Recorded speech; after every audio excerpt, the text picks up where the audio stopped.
नमस्कार दोस्तों, स्वागत है आपका एक बार फिर से मंथली मैगज़ीन में। मंथली मैगज़ीन पढ़ रहे हैं मई 2023 की, मई 2023 की मंथली मैगज़ीन है ये, विजन आईएएस की। और इसमें हम दूसरा बड़ा स्तंभ जो है, पहला है पॉलिटी एंड गवर्नेंस, यानी कि राज्य व्यवस्था एवं शासन, राज्य व्यवस्था एवं शासन। और दूसरा जो बड़ा है वो है अंतर्राष्ट्रीय संबंध। अंतर्राष्ट्रीय संबंध में सुर्खियाँ बच गई थी, तो सुर्खियों को समझ लेते हैं। बड़ी बड़ी न्यूज़ को हमने जान लिया। मई 2023 की है, मई महीने की ये मैगज़ीन है, ध्यान दीजिएगा। पहला टॉपिक है भारत और यूरोपीय मुक्त व्यापार संघ, यानी कि EFTA, यूरोपीय फ्री ट्रेड एसोसिएशन इसको कहते हैं। तो यूरोपीय फ्री ट्रेड एसोसिएशन EFTA जो है वो, और भारत के बीच में जो व्यापार समझौता हुआ वो समझेंगे। ट्रेड पैक्ट क्या हुआ, इंडिया एंड यूरोपीय free trade association EFTA trade pact जो है उसको समझेंगे। वाणिज्य और उद्योग मंत्रालय ने EFTA देशों के प्रतिनिधियों के साथ एक व्यापक व्यापार और आर्थिक भागीदारी समझौता, व्यापक व्यापार और आर्थिक भागीदारी समझौता TEPA, TEPA, trade and economic partnership agreement, यह है TEPA. TEPA, trade and economic partnership agreement जो है व्यापार और आर्थिक भागीदारी समझौता संपन्न करने की दिशा में आगे बढ़ने के तौर तरीकों पर चर्चा की है। EFTA ने यूरोपियन फ्री ट्रेड एसोसिएशन जो है उनके देशों में EFTA में कौन कौन शामिल हैं। EFTA में आइसलैंड, इसके अलावा लिंक्टेनस्टाइन, नॉर्वे और स्विट्ज़रलैंड ये शामिल हैं। Trade and economic partnership agreement TEPA वस्तुतः दो क्षेत्रों के बीच एक मुक्त व्यापार समझौता, यानी कि फ्री ट्रेड एग्रीमेंट है। फ्री ट्रेड एग्रीमेंट, मुक्त व्यापार समझौता। मुक्त व्यापार समझौता जो होता है FTA, दो या दो से अधिक देशों या व्यापारिक समूहों के बीच एक व्यवस्था है। ये मुख्यतः संबंधित पक्षों के बीच या अधिकतर व्यापार पर सीमा शुल्क और गैर प्रशुल्क बाधाओं को कम करने या समाप्त करने का प्रावधान करता है। साथ ही सेवाओं में व्यापार और निवेश को बढ़ावा देने के लिए मानदंडों को भी आसान बना देता है। इस दृष्टि से trade and economic partnership agreement यानी कि टेपा महत्वपूर्ण आर्थिक लाभ प्रदान कर सकता है। इन लाभों में एकीकृत और लचीली आपूर्ति श्रृंखला का निर्माण, व्यापार एवं निवेश प्रवाह में वृद्धि, रोजगार सृजन, आर्थिक समृद्धि आदि शामिल हैं। EFTA यानी कि यूरोपियन फ्री ट्रेड एसोसिएशन मुक्त व्यापार को बढ़ावा देने और मजबूत करने के लिए एक स्थापित अंतर सरकारी संगठन ये है। EFTA European free trade association देश जो होते हैं यूरोपीय संघ EU का हिस्सा नहीं है। वैसे इस समूह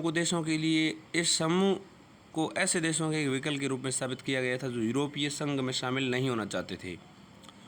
तो जो EU में शामिल नहीं है, यूरोपियन यूनियन में जो शामिल नहीं है, ऐसे देशों को हम EFTA में शामिल मान सकते हैं। EFTA के साथ भारत का व्यापार, भारत EFTA का 9वां बड़ा व्यापारिक भागीदार है, 9वां, ठीक है। इससे पहले 8 बड़े भागीदार EFTA के साथ है ऑलरेडी। EFTA देशों को भारत का निर्यात यहाँ से जो भेजा गया है वो है 2022-23 में तो 1.67 बिलियन अमेरिकी डॉलर था। वैसे 2021-22 में जो है 1.74 बिलियन अमेरिकी डॉलर था, 1.74 बिलियन अमेरिकी डॉलर 2021-22 में था, और 1.67 बिलियन अमेरिकी डॉलर जो है 2022-23 में था, थोड़ा सा कम यहाँ पर है। EFTA देशों से भारत को आयात जो है 2022-23 में जो मिला है, EFTA देशों से भारत को जो आयात मिला है 2021-22 में ये 25.5 बिलियन अमेरिकी डॉलर था, जबकि 2022-23 में 15 बिलियन अमेरिकी डॉलर है। दूसरी इंपॉर्टेंट सुर्खी है NATO, NATO, North Atlantic Treaty Organisation. क्यों सुर्खियों में है देखिए, उत्तरी अटलांटिक संधि संगठन NATO प्लस उत्तरी अटलांटिक संधि संगठन NATO प्लस क्या है, तो North Atlantic Treaty Organisation plus संयुक्त राज्य अमेरिका के हाउस ऑफ रिप्रेजेंटेटिव की एक समिति, चीनी साम्यवादी दल पर चयन समिति जो है उसको हम एक समिति के रूप में देख रहे हैं अभी, इस समिति ने भारत को नाटो प्लस का हिस्सा बनाने की सिफारिश की है। ठीक। उत्तरी अटलांटिक संधि संगठन नाटो प्लस जो है 5 नाटो देशों और 5 साझेदार देशों के एक मंच पर लाने वाले एक मुख्य सुरक्षा संगठन है। 5 नाटो देशों को भी और 5 जो है साझेदार देशों को एक मंच पर लाने का सुरक्षा संगठन है नाटो प्लस। ये 5 साझेदार देश है ऑस्ट्रेलिया, न्यूजीलैंड, जापान, इजराइल और साउथ कोरिया। नाटो प्लस 5 का जो उद्देश्य है वैश्विक रक्षा सहयोग को बढ़ावा देना है। नाटो 31 सदस्यीय सैन्य गठबंधन है। 29 में से 29 जो है वो यूरोपीय देश है और उत्तरी अमेरिका के 2 देश इसमें शामिल हैं। भारत को नाटो प्लस 5 में शामिल होने का महत्व समझते हैं। क्या महत्व है? संयुक्त राज्य अमेरिका के लिए इस कदम का अर्थ होगा हिंद प्रशांत क्षेत्र के लिए चीन के साथ सामरिक प्रतिस्पर्धा में बढ़त हासिल करना और ताइवान की सुरक्षा सुनिश्चित करना। यह कदम क्वाड और G7 गठबंधन देशों के साथ साझेदारी में आर्थिक प्रतिबंधों को प्रभावी ढंग से लागू करने में भी सहायक होगा। भारत क्वाड समूह का एक प्रमुख सदस्य है। अमेरिका, ऑस्ट्रेलिया, जापान भी इसके सदस्य हैं। ठीक है। भारत के लिए नाटो प्लस 5 में शामिल होने का अर्थ होगा नाटो गठबंधन देशों और भारत के बीच निरंतर खुफिया जानकारी साझा हो सकेगी। भारत को बिना कोई समय गंवाए नवीनतम सैन्य प्रौद्योगिकी प्राप्त हो सकेगी। अन्य संबंधित तथ्य देखें तो प्रमुख गैर नाटो सहयोगी देखें तो मेजर नॉन नाटो अलाई, जिसको हम मन्ना कहते हैं, MNNA, उसका दर्जा। अब देखिए प्रमुख गैर नाटो सहयोगी का दर्जा किसको क्या है, इसको समझते हैं। मन्ना का दर्जा अमेरिकी कानून के तहत एक पद नाम है। MNNA major non NATO ally. यह दर्जा प्राप्त विदेशी भागीदारों को रक्षा, व्यापार और सुरक्षा सहयोग के क्षेत्रों में कुछ लाभ प्रदान किए जाते हैं। हालांकि MNNA का दर्जा मिलने से एक देश को सैन्य और आर्थिक विशेषाधिकार जरूर प्राप्त होते हैं, लेकिन ऐसे दर्जे प्राप्त देश को किसी प्रकार की सुरक्षा प्रतिबद्धता नहीं मिलती है। ज्ञातव्य है कि नाटो के एक सदस्य देश पर हमला सभी देशों पर हमला माना जाता है, इसलिए सभी सदस्य देशों से सुरक्षा प्रतिबद्धता प्राप्त होती हैं। अमेरिका ने 18 देशों को मन्ना के रूप में नामित किया हुआ है, जिसमें Argentina, Australia, Bahrain, Brazil, Colombia, मिस्र, इज़राइल, इसके अलावा मिस्र यानी इजिप्ट, ठीक है, इसके अलावा इज़राइल, इजिप्ट हो गया, और फिर Japan, Jordan, Kuwait, Morocco, New Zealand, Pakistan, Philippines, Qatar, south Korea, Thailand और ट्यूनीशिया। भारत को मन्ना का दर्जा प्राप्त नहीं है। तीसरी सुर्खी जो है वो है इजराइल फिलिस्तीन संघर्ष। संयुक्त राष्ट्र ने 75 वर्ष पहले हुए 7 लाख फिलिस्तीनियों के व्यापक विस्थापन को याद किया। संयुक्त राष्ट्र ने, UN ने वर्ष 1948 में फिलिस्तीनियों को उस भूमि से सामूहिक पलायन करना पड़ा था, जिसे आगे चलकर इजराइल के नाम से एक अलग राष्ट्र के रूप में रूपांतरित होना था। पलायन की इस घटना को नकबा के रूप में जाना जाता है। नकबा, ठीक है। नकबा क्या है? फिलिस्तीनियों का 7 लाख फिलिस्तीनियों का विस्थापन जो है उसको नकबा कहते हैं। अरबी भाषा में नकबा का अर्थ होता है आपदा। अब हम समझेंगे इजराइल फिलिस्तीन संघर्ष। यहूदी 20वीं शताब्दी की शुरुआत से ही अपने पूर्वजों की संतति के रूप में फिलिस्तीन भूमि पर अपना दावा करते हैं, जबकि यहाँ अरब सदियों से बहुसंख्यक हैं। यहूदी क्या करते हैं? फिलिस्तीन की इस भूमि पर सदियों से अपना दर्जा, जबकि यहाँ पर जो अरब है बहुसंख्यक हैं। वर्ष 1917 में ब्रिटेन ने बाल्फोर घोषणा पत्र जारी किया, और इसका उद्देश्य क्या था बाल्फोर घोषणा पत्र का? कि फ़िलिस्तीन में यहूदी लोगों का एक राष्ट्रीय गृह स्थापित करना था। 1917 में ब्रिटेन ने बाल्फोर घोषणा पत्र में फ़िलिस्तीन जो है उसमें यहूदी लोगों के लिए एक राष्ट्रीय गृह स्थापित करना था। वर्ष 1917 में ये हुआ था। 1920 से 1940 के दौरान यूरोप, विशेषकर जर्मनी जो है यूरोप का, उसमें यहूदियों का बहुत तीव्र अधिक जो है उत्पीड़न हुआ जर्मनी में। इसके कारण फिलिस्तीन में यहूदियों का प्रवासन बढ़ गया था। वर्ष 1947 में संयुक्त राष्ट्र में फिलिस्तीन को एक अलग यहूदी और अरब स्टेट में विभाजित करने का संकल्प पारित किया गया था। इस संकल्प को अरब देशों ने खारिज कर दिया था। हालांकि 1948 में इसराइल की घोषणा कर दी गई थी। इसके परिणाम स्वरूप पहला अरब इजराइल युद्ध हुआ। 1948 में इसराइल की घोषणा हो गई थी। इसके परिणाम स्वरूप ही पहला अरब इजराइल युद्ध हुआ। अब युद्ध विराम के तहत जॉर्डन ने वेस्ट बैंक पर और मिस्र ने गाजा पर अधिकार कर लिया। यरूशलम को इजराइल और जॉर्डन के बीच विभाजित कर दिया गया। वर्ष 1967 में अरब और इजराइल के बीच 6 दिवसीय युद्ध शुरू हुआ। युद्ध के अंत में इजराइल ने मिस्र यानी इजिप्ट के सिनाई प्रायद्वीप और गाजा पट्टी पर और जॉर्डन के वेस्ट बैंक और पूर्वी यरूशलम पर तथा सीरिया के गोलन हाइट्स पर कब्जा कर लिया। इजराइल का अभी भी वेस्ट बैंक और पूर्वी यरूशलम पर अधिकार है। यहाँ वह यहूदी बस्तियाँ स्थापित कर रहा है। भारत ने इस मामले में डी-आइफेशन की नीति अपनाई है। इस नीति का अर्थ था कि इजराइल के साथ भारत का संबंध द्विपक्षीय आपसी मुद्दों पर आधारित होगा। यह संबंध भारत के फिलिस्तीन के साथ संबंधों से स्वतंत्र और पृथक होगा। अग्रिम नोटिस क्या है, एडवांस नोटिस क्या है, ये चौथी सुर्खी हम पढ़ रहे हैं। अंतर्राष्ट्रीय संबंधों में अग्रिम नोटिस किस प्रकार की सुर्खी है, ध्यान दीजिएगा। संयुक्त राज्य अमेरिका ने Indo Pacific economic framework for prosperity IPF के लिए टैरिफ में परिवर्तनों और निर्यात प्रतिबंधों के संबंध में अग्रिम नोटिस देने का प्रस्ताव प्रस्तुत किया है। आईपीईएफ यानी कि Indo Pacific economic framework for prosperity.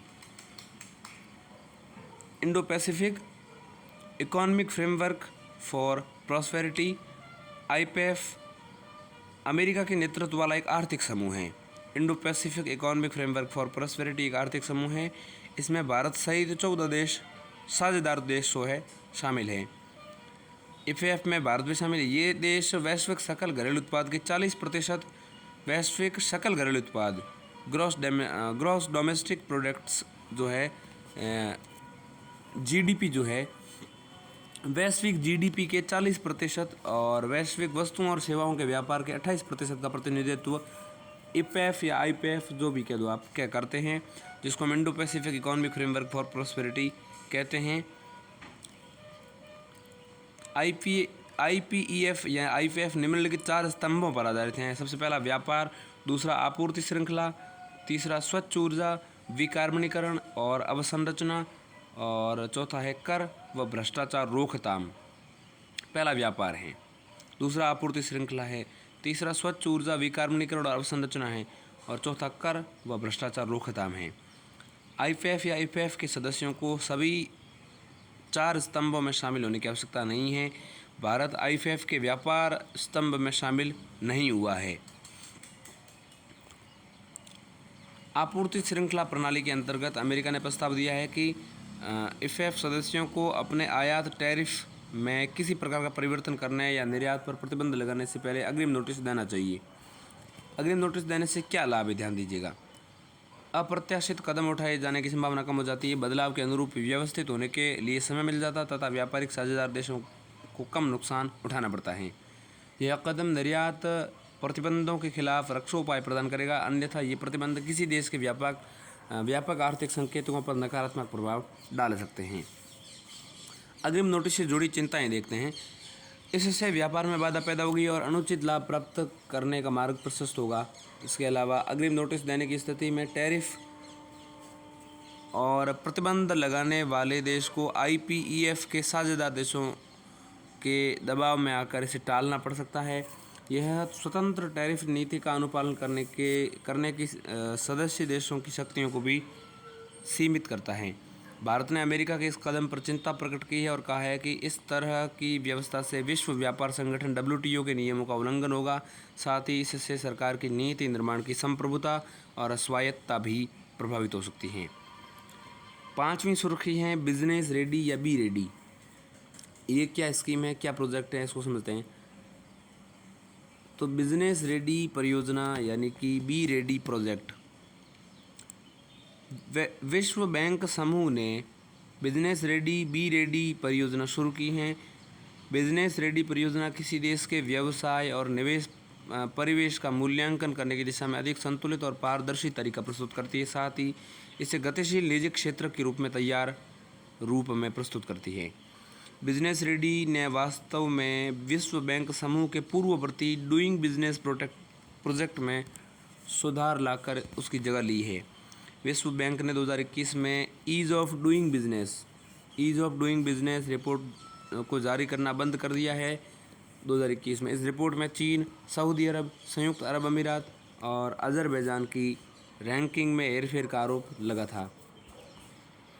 Business ready परियोजना के बारे में, यह परियोजना किसी फर्म के अस्तित्व चक्र को शामिल करने वाले 10 विषयों पर ध्यान केंद्रित करेगी। ये 10 विषय हैं: व्यवसाय में प्रवेश, इसके अलावा व्यवसाय का स्थान, इसके अलावा उपयोगिता यानी यूटिलिटी सेवाएं, और इसके अलावा श्रम, वित्तीय सेवाएं, अंतर्राष्ट्रीय व्यापार, कराधान, इसके अलावा विवाद समाधान, इसके अलावा बाजार प्रतिस्पर्धा और व्यवसाय दिवालियापन। पहली रिपोर्ट 2024 में प्रकाशित की जाएगी। इसमें 54 अर्थव्यवस्थाओं को शामिल किया जाएगा। वर्ष 2025 से 26 तक इसका जो विस्तार है वो करके 180 अर्थव्यवस्थाओं को शामिल कर लिया जाएगा। 180 अर्थव्यवस्थाओं को शामिल कर लिया जाएगा। बिजनेस रेडी परियोजना के लाभ क्या है, देखिए। यह निजी निवेश आकर्षित करने में मदद करेगी, रोजगार के अवसर उत्पन्न करेगी, समावेशी व संधारणीय तरीकों से उत्पादकता में सुधार कर सकेगी। अब हम समझते हैं सबसे पहले डूइंग बिजनेस प्रोडक्ट क्या है और बिजनेस रेडी प्रोजेक्ट जो है दोनों में समझेंगे। एक तो डूइंग बिजनेस प्रोजेक्ट और एक business ready project. Doing business project को समझ लेते हैं सबसे पहले। यह केवल कुछ व्यक्तिगत फर्मों के परिप्रेक्ष्य के आधार पर रिपोर्ट तैयार करती है, कुछ व्यक्तिगत फर्मों के परिप्रेक्ष्य के आधार पर। डूइंग बिजनेस प्रोजेक्ट जो है कुछ मापदंड, वैधानिक कानूनों एवं विनियमों यानी कि डे ज्यूरे इन्फो के आधार पर, कुछ मापदंड व्यावहारिक कार्यान्वयन यानी कि डी फैक्टो इन्फो के आधार पे, ड्यू जीरे इन्फो और ड्यू फैक्टो इन्फो के आधारित पे जो है ये जो है मापदंड के आधार पर जो है अपनी रिपोर्ट तैयार करता है। डूइंग बिजनेस प्रोजेक्ट, इसमें डेटा और गणना प्रक्रिया को अपारदर्शी रखा जाता था। इसके अलावा इस अर्थव्यवस्था में इसमें किसी अर्थव्यवस्था के केवल प्रमुख व्यावसायिक शहर को ही शामिल किया जाता था। जबकि बिजनेस रेडी प्रोजेक्ट में क्या है, ये संपूर्ण निजी क्षेत्र के विकास के दृष्टिकोण के मूल्यांकन पर आधारित होगी। इसमें सभी मापदंड वैधानिक कानूनों एवं विनियमों और व्यावहारिक कार्यान्वयन दोनों पर आधारित होंगे। पारदर्शिता सुनिश्चित करने के लिए एकत्रित सभी डेटा और उपयोग की गई गणना पद्धति को प्रकाशित किया जाएगा। किसी अर्थव्यवस्था के कई शहरों को शामिल किया जा सकता है। अगली सुर्खी है एशिया और प्रशांत क्षेत्र में जलवायु के लिए अभिनव वित्त सुविधा। ठीक है, तो ये क्या है, innovative finance facility for climate in Asia and the Pacific, IFCAP क्या है ये, IF यानी कि इनोवेटिव फाइनेंस और CAP यानी कि climate in Asia and Pacific. तो इसके लिए ये कैसी फैसिलिटी समझते हैं, innovative finance facility for climate in Asia and the Pacific. एशियाई विकास बैंक ADB ने एशिया और प्रशांत क्षेत्र में जलवायु के लिए एक अभिनव वित्त सुविधा यानी कि IFCAP की घोषणा की है। IFCAP क्या है, innovative finance facility for climate in Asia and the Pacific. एक IFCAP कह सकते हैं इसको शॉर्ट में। IFCAP जो है बहुदाता वित्त पोषण साझेदारी सुविधा है। इसका उद्देश्य एशिया और प्रशांत क्षेत्र में जलवायु परिवर्तन के खिलाफ त्वरित कार्रवाई के लिए वित्त पोषण को बढ़ावा देना है। Innovative finance facility for climate in Asia and the Pacific यानी कि IFCAP एशियाई विकास बैंक यानी कि एशियन डेवलपमेंट बैंक ADB का एक प्रमुख कार्यक्रम है। तो IFCAP यानी IFCAP जो है ADB का एक प्रमुख कार्यक्रम है। इस कार्यक्रम के शुरुआती साझेदार देशों में डेनमार्क, जापान, कोरिया गणराज्य, इसके अलावा स्वीडन, इसके अलावा यूनाइटेड किंगडम, इसके अलावा संयुक्त राज्य अमेरिका शामिल हैं। पहली बार किसी बहुपक्षीय विकास बैंक ने इस तरह का कार्यक्रम शुरू किया है। IFCAP की आवश्यकता क्यों है, सबसे पहले समझते हैं। यानी कि innovative finance facility for climate in Asia and Pacific इसकी आवश्यकता क्यों है? एशिया और प्रशांत क्षेत्र के को जलवायु परिवर्तन के प्रभावों जैसे चक्रवात, सूखा, हीट वेव्स, इसके अलावा बाढ़ और समुद्र के जलस्तर में वृद्धि आदि प्रभावों से अधिक खतरा है एशिया और प्रशांत क्षेत्र को। ठीक है, जलवायु परिवर्तन से निपटने के लिए जलवायु वित्त पोषण में अधिक अंतराल है। अब IFCFA के लाभ देखिए। Innovative finance facility for climate in Asia and Pacific के लाभ क्या है? इसके कई लाभ हैं, इसको हम 3 बिंदुओं के माध्यम से समझेंगे। पहला है गुणक प्रभाव। प्रत्येक $1 के वित्त पोषण की गारंटी होने पर ADB इसे बढ़ाकर $5 तक पहुंचा सकता है। इससे जलवायु वित्त पोषण में कमी को काफ़ी हद तक पूरा किया जा सकेगा। दूसरा बिंदु है, इस वित्त पोषण सुविधा से एशिया और प्रशांत क्षेत्र के सुभेद्य देशों की जलवायु परिवर्तन के प्रभावों के शमन और अनुकूलन लक्ष्यों को पूरा करने में मदद मिलेगी। तीसरा है कि ये पहल जो है 2019 से 2030 के मध्य जलवायु वित्त के रूप में $100 बिलियन अमेरिकी डॉलर जुटाने के ADB के महत्वाकांक्षी लक्ष्यों को प्राप्त करने में मदद करेगी। सबसे पहले समझते हैं जलवायु वित्त पोषण के अन्य प्रमुख तंत्र निम्नलिखित हैं। तो जलवायु वित्त पोषण के अन्य तंत्र कौन कौन से हैं? एक तो है GEF। तो ये GEF क्या है, जिसको हम ग्लोबल एनवायरनमेंट फैसिलिटी कहते हैं। ये वैश्विक पर्यावरण सुविधा है। इसके अलावा GEF के अलावा GCF है। GCF यानी कि ग्रीन क्लाइमेट फंड। तो ग्रीन क्लाइमेट फंड यानी हरित जलवायु कोष वैश्विक पर्यावरण सुविधा है। इसके अलावा हरित जलवायु कोष है, इसके अलावा अनुकूलन कोष है, इसके अलावा हानि और क्षति कोष भी इसमें शामिल हैं। इसके अलावा एक सुर्खी और है, उसको हम पढ़ते हैं। विश्व बैंक का अध्यक्ष, वर्ल्ड बैंक प्रेसिडेंट। हाल ही में अजय बंगा को विश्व बैंक का अध्यक्ष नियुक्त किया गया है, अजय बंगा को। ठीक है, इस पद पर नियुक्त होने वाले पहले भारतीय अमेरिकी व्यक्ति हैं वे, पहले भारतीय अमेरिकी व्यक्ति। विश्व बैंक के अध्यक्ष का चयन एक खुली, योग्यता आधारित और पारदर्शी प्रक्रिया के माध्यम से किया जाता है। इस पद के उम्मीदवारों को विश्व बैंक के सदस्य देशों का नागरिक होना चाहिए। उम्मीदवार को कई शर्तों को पूरा करना जरूरी होता है। इन शर्तों में उपलब्धियों का एक प्रमाणित ट्रैक रिकॉर्ड, बड़े संगठनों के प्रबंधन का अनुभव आदि शामिल हैं। इसके अलावा उम्मीदवारों का नामांकन कार्यकारी निदेशकों द्वारा अपने कार्यकारी निर्देशकों के माध्यम से गवर्नेंस द्वारा किया जाना चाहिए। विश्व बैंक का अध्यक्ष अंतर्राष्ट्रीय पुनर्निर्माण और विकास बैंक यानी कि IBRD। ठीक, तो international bank for rebuilding and development तथा अंतर्राष्ट्रीय विकास संघ यानी कि IDA इंटरनेशनल डेवलपमेंट एसोसिएशन के कार्यकारी निदेशक मंडल का पदेन अध्यक्ष होता है विश्व बैंक का अध्यक्ष। ठीक, IBRD यानी कि international bank for rebuilding and development IBRD और IDA यानी कि इंटरनेशनल डेवलपमेंट एसोसिएशन, इन दोनों के कार्यकारी निदेशक IBRD और IDA के कार्यकारी निदेशक मंडल का पदेन अध्यक्ष होता है विश्व बैंक का अध्यक्ष। ठीक, एक सुर्खी है वाशिंगटन घोषणा पत्र। वाशिंगटन ये डिक्लेरेशन क्या है? संयुक्त राज्य अमेरिका और साउथ कोरिया द्विपक्षीय संबंधों की 70वीं वर्षगांठ के अवसर पर दोनों पक्षों ने वाशिंगटन घोषणा पत्र पर हस्ताक्षर किए हैं। घोषणा में कोरियाई प्रायद्वीप क्षेत्र में न्यूक्लियर डिटरेंस की नीति की वकालत की गई है। इस नीति का उद्देश्य उत्तर कोरिया के खिलाफ शक्ति समीकरणों को संतुलित करना है। वाशिंगटन घोषणा पत्र के मुख्य बिंदु निम्न हैं। कोरियाई प्रायद्वीप में एक अमेरिकी परमाणु बैलिस्टिक पनडुब्बी तैयार की जाएगी। अमेरिका साउथ कोरिया की न्यूक्लियर डिटरेंस क्षमताओं को मजबूत करेगा। इस बात की फिर से पुष्टि की गई है कि साउथ कोरिया स्वयं की स्वतंत्र परमाणु क्षमताओं के निर्माण पर ध्यान केंद्रित नहीं करेगा।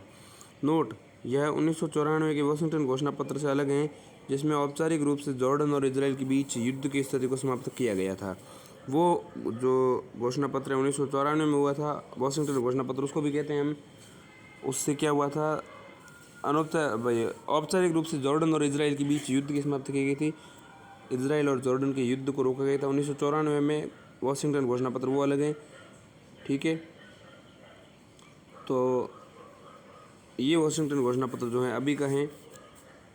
और इससे क्या है, कोरियाई प्रायद्वीप में जो परमाणु हथियार है उनको दिए जाएंगे। एक सुर्खी है अंतर्राष्ट्रीय प्रवासन संगठन यानी कि इंटरनेशनल ऑर्गेनाइजेशन फॉर माइग्रेशन यानी कि IOM। तो IOM जो है इंटरनेशनल ऑर्गेनाइजेशन फॉर माइग्रेशन, ये क्या है इसको समझते हैं। संयुक्त राज्य अमेरिका की एमी पोप यानी कि IOM की पहली महिला महानिदेशक जो हैं वो एमी पोप नियुक्त हुई हैं। IOM यानी कि इंटरनेशनल ऑर्गेनाइजेशन फॉर माइग्रेशन, उसकी महानिदेशक जो हैं, पहली महिला महानिदेशक एमी पोप नाम की एक महिला हुई हैं। संयुक्त राज्य अमेरिका की ये महिला हैं। संयुक्त राज्य अमेरिका की एमी पोप जो हैं IOM यानी कि इंटरनेशनल ऑर्गेनाइजेशन फॉर माइग्रेशन की पहली महानिदेशक निर्वाचित हुई हैं। IOM के बारे में जाने अगर तो इसे 1951 में स्थापित किया गया था। ये प्रवासन के क्षेत्र में अग्रणी अंतर सरकारी संगठन है। प्रवासन के क्षेत्र में ये अंतर सरकारी संगठन है। IOM प्रवासन पर संयुक्त राष्ट्र नेटवर्क के समन्वय और सचिवालय के रूप में कार्य करता है। IOM क्या करता है, प्रवासन पर संयुक्त राष्ट्र यानी कि यूनाइटेड नेशंस UN नेटवर्क के समन्वय और सचिवालय के रूप में कार्य करता है। इस संगठन की सदस्यता 175 सदस्य देशों के पास है IOM की, और भारत भी इसका सदस्य है IOM का। ठीक है। इंटरनेशनल ऑर्गेनाइजेशन फॉर माइग्रेशन ये है, यह प्रवासन के मुद्दे पर अंतर्राष्ट्रीय सहयोग को बढ़ावा देने के लिए प्रवासन के व्यवस्थित और मानवीय प्रबंधन को सुनिश्चित करने में मदद करने हेतु कार्य करता है। एक सुर्खी है छठा अंतर्राष्ट्रीय हिंद महासागर सम्मेलन, 6th Indian ocean conference, IOC कहते हैं। तो ये 6th इंडियन ओशियन कॉन्फ्रेंस यानी कि IOC हैं। इंडियन ओशियन यानी कि हिंद महासागर सम्मेलन ये हैं, और इंटरनेशनल लेवल के हैं। तो इंटरनेशनल कह सकते हैं या इंडियन ओशियन कॉन्फ्रेंस कह सकते हैं। तो इंडियन ओशियन कॉन्फ्रेंस है ये। इंडिया फाउंडेशन और बांग्लादेश के विदेश मंत्रालय ने संयुक्त रूप से छठे IOC का आयोजन किया है। इंडिया फाउंडेशन और बांग्लादेश के विदेश मंत्रालय ने। उल्लेखनीय है कि इंडिया फाउंडेशन नई दिल्ली में स्थित एक थिंक टैंक है। 2023 के इस सम्मेलन का थीम था एक लचीले भविष्य के लिए शांति, समृद्धि और साझेदारी, peace, prosperity and partnership for resilient future. एक लचीले भविष्य के लिए शांति, समृद्धि और साझेदारी, पीस, प्रॉस्पेरिटी एंड पार्टनरशिप 2023 के सम्मेलन का थीम था। ठीक है। IOC एक ऐसा मंच है जहां हिंद महासागर क्षेत्र यानी कि IOR, इंडियन ओशियन रीजन के देश यह विचार विमर्श करते हैं कि कैसे आपसी सहयोग, शांति बनाए रखते हुए आर्थिक विकास को प्रोत्साहित किया जाए या किया जा सकता है। तो IOC ऐसा मंच है जो IOR में व्यापार को बढ़ावा देने के उद्देश्य से बना हुआ है। IOC यानी कि इंडियन ओशियन कॉन्फ्रेंस ये एक मंच है जहाँ पर IOR यानी इंडियन ओशियन रीजन के देश यहाँ पर विचार विमर्श करते हैं, शांतिपूर्ण तरीके से, सहयोगात्मक तरीके से आर्थिक विकास को कैसे प्रोत्साहित किया जा सकता है। IOC के प्रथम सम्मेलन का आयोजन 2016 में सिंगापुर में किया गया था। वर्तमान में ये क्षेत्रीय मामलों पर इस क्षेत्र के देशों के लिए प्रमुख सलाहकारी मंच के रूप में उभरा है। ठीक है। इसकी छठी बैठक यहाँ पर हुई है। छठा अंतर्राष्ट्रीय हिंद महासागर सम्मेलन ये कहा जा रहा है। इंडियन ओशियन कॉन्फ्रेंस ये है। IOC के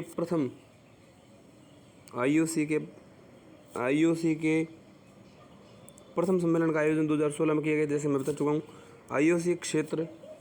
IOC क्षेत्र में सभी के लिए सुरक्षा और विकास SAGAR सागर हेतु क्षेत्रीय सहयोग की संभावनाओं पर विचार विमर्श करने के लिए एक साझा मंच प्रदान करता है। SAGAR ये क्या है, सागर योजना है। सागर पहल को 2016 में शुरू किया गया था और इसका उद्देश्य देशों के बीच सहयोग को बढ़ावा देना और शांति और स्थिरता का माहौल बनाना है। सागर की फुल फॉर्म बताऊँ तो security and growth for all in the region. तो security and growth for all in the region ये सागर की फुल फॉर्म है। इसके बाद अंतिम सुर्खी बचती है वो है silk worm easing strategy. Silk worm eating strategy. तो सिल्क वर्म ईटिंग स्ट्रेटजी क्या है इसको समझते हैं। सिल्क वर्म ईटिंग नामक चीनी विचारधारा को ताइवान में नियमित घुसपैठ के रूप में देखा जा रहा है। सिल्क वर्म ईटिंग का अर्थ है किसी देश द्वारा क्रमिक अतिक्रमण के जरिए दूसरे के राज्य क्षेत्र में सफलतापूर्वक घुसपैठ करना। सिल्क वर्म ईटिंग का अर्थ क्या है? किसी देश द्वारा क्रमिक अतिक्रमण के जरिए दूसरे के राज्य क्षेत्र में सफलतापूर्वक घुसपैठ करने को हम सिल्क वर्म ईटिंग कहते हैं। ये शब्द आपको ईटिंग खाने से संबंधित लगता होगा, लेकिन ये इस तरह से है नहीं। ये सिल्क वर्म ईटिंग का अर्थ क्या हुआ? अतिक्रमण करना दूसरे के क्षेत्र पर, ठीक है। सफलतापूर्वक अतिक्रमण को हम कहते हैं, घुसपैठ को सिल्क वर्म ईटिंग का नाम देते हैं। यह पश्चिमी देशों की अवधारणा सलामी स्लाइसिंग का चीनी संस्करण है, ठीक है। पश्चिमी देशों की अवधारणा जो है सलामी स्लाइसिंग का चीनी संस्करण है। पड़ोसी विपक्षी देशों के खिलाफ छोटे छोटे सैन्य ऑपरेशन चलाकर धीरे धीरे किसी बड़े इलाके पर कब्जा करना सलामी स्लाइसिंग है कहलाता है। क्या कहलाता है? पड़ोसी या विपक्षी देशों के खिलाफ छोटे छोटे सैन्य ऑपरेशन चला करके किसी बड़े इलाके पर कब्जा कर लेना सलामी स्लाइसिंग कहते हैं इसको। इसी को जो है पश्चिमी देशों के रूप में सिल्क वर्म ईटिंग कह देते हैं, ठीक है। इसके अलावा यह ऐसे सैन्य ऑपरेशन से युद्ध होने की संभावना बहुत कम हो जाती है। सैन्य ऑपरेशन करने पड़ते नहीं है, छोटे छोटे जो हैं ऑपरेशन करते हैं। पहली बार इस शब्द का उपयोग हंगरी के कम्युनिस्ट राजनीतिज्ञ मत्यस राकोसी ने किया था। तो मत्यस राकोसी ने जो है इस शब्द का इस्तेमाल किया। सिल्क वर्म ईटिंग, ऐसी को सलामी स्लाइसिंग कहते हैं, ठीक है। सलामी स्लाइसिंग जो है पश्चिमी देशों की अवधारणा है और सिल्क वर्म ईटिंग जो है चीनी है। उन्होंने इस शब्द का उपयोग हंगरी में पूर्ण सत्ता हथियाने हेतु हंगेरियन कम्युनिस्ट पार्टी की कार्रवाइयों को उचित ठहराने के लिए किया गया था।